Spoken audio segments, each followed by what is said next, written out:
एक बार एक किसान को घर के रास्ते में एक नेवला मिला। उसने सोचा कि यह उसके छोटे बेटे के लिए एक अच्छा साथी होगा। वह उसे अपने घर ले गया। किसान का छोटा बेटा और नेवला जल्द ही अच्छे दोस्त बन गए। वे खूब खेलते थे। हालांकि किसान की पत्नी को नेवले ज़्यादा पसंद नहीं आए। एक दिन किसान की पत्नी को बाजार जाना था।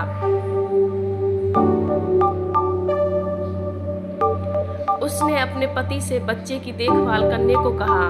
किसान ने कहा कि चिंता मत करो, वह अपने बच्चे की देखभाल करेगा।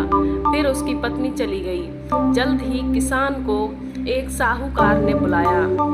साहूकार अपना पैसा वापस चाहता था। किसान के पास अच्छी फसल थी और उसके पास वापस भुगतान करने के लिए पैसा तैयार था। बच्चा सो रहा था। इस तरह किसान बच्चे को अपने साथ नहीं ले जा पा रहा था। इसलिए उसने बच्चे की देखभाल के लिए नेवले को छोड़ दिया। कुछ देर बाद किसान की पत्नी फलों और सब्जियों की एक टोकरी लेकर वापस आई। उसने नेवले को घर के बाहर इंतजार करते देखा। उसने उसका चेहरा देखा और उसने पाया कि कुछ गड़बड़ है। उसने नेवले का चेहरा और पंजे देखे, वे खून से भर गए। उसने सोचा कि नेवले ने उसके बेटे को मार डाला। वह उस पर चिल्लाई, अरे गंदे प्राणी, तुमने मेरे बेटे को मार डाला। वह रोई और नेवले के सिर पर टोकरी मारी।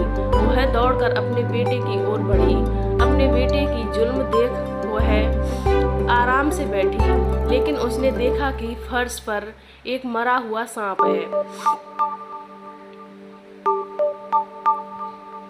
उसके टुकड़े टुकड़े हो गए। वह समझ गई कि नेवले ने सांप को मार डाला। वह अब उसके बेटे की रक्षा की, लेकिन उसे एहसास हुआ कि उसने क्या किया है। वह दौड़कर वापस नेवले के पास गई, आंखों में आंसू लिए।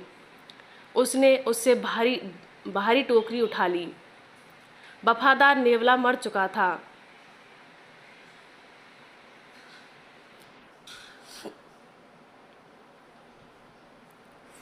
शिक्षा: करने से पहले सोचो।